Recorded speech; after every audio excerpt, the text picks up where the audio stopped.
Who would think that 19 terraced gardens would be the primary pilgrimage site of a world religion? A UN World Heritage Site since 2008, these amazing gardens are part of the Bahai World Center, situated in Israel's northern city of Haifa on the slopes of Mount Carmel. The center is visited by Baha'is from around the world, as well as the general public.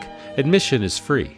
Last year we had 750,000 visitors, which puts the Bahai Gardens up there with Masada and Caesarea as one of the main tourist attractions in the north of Israel. I ask Weinberg, why gardens? Because they're beautiful. I think there is a fundamental aspect of human nature, which is its attraction to beauty. It inspires in us the feelings of nobility and spirituality. The golden domed shrine of the Bab contains the remains of Bahai's founder, and the shrine is the culmination of every visit for Baha'is who make pilgrimages here. One of the Bab's disciples, Baha'u'llah, was banished from Iran in 1853. After wandering for many years, he was put in a prison in Ottoman-era Akko, just north of here, where he died in 1892. Soon after, the Shrine of the Bab was created by Baha'u'llah's disciples, right here on this hill. You can see what is now Ben Gurion Avenue, just being this dusty track with a horse and cart. That's now a busy thoroughfare with lots of shops and restaurants. And then if you go up the mountain, you can see that the mountain was really bare and just a few rocks and bushes. And then this stone building about halfway up is actually the Shrine of the Bab, the original building that was completed in 1909. The dome of the shrine, built in 1954, was covered in gold, but most of it had worn away. So the dome was recently rebuilt and re-gilded using a new ceramic process. And the gold was actually mixed into the glaze and fired at a very high temperature onto the tiles.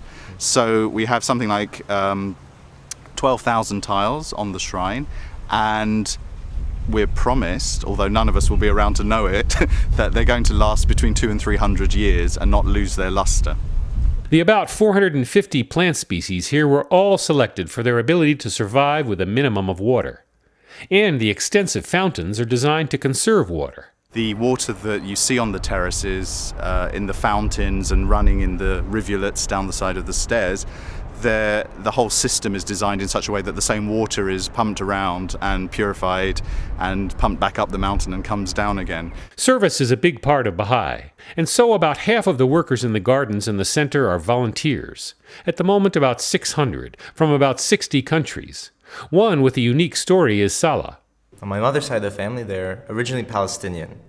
And my grandparents were born in Akka, and my great-great-grandfather was in the Ottoman army at the time when Baha'u'llah was banished to Akka, and he was the colonel in charge of the prison barracks. Through his interactions, he eventually recognized Baha'u'llah and his message and became a Baha'i.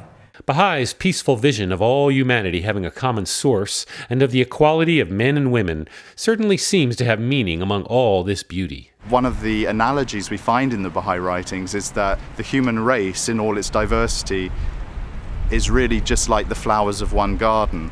If all the flowers were the same color, it would be a very dull and boring garden. But if there's diversity, there's greater beauty.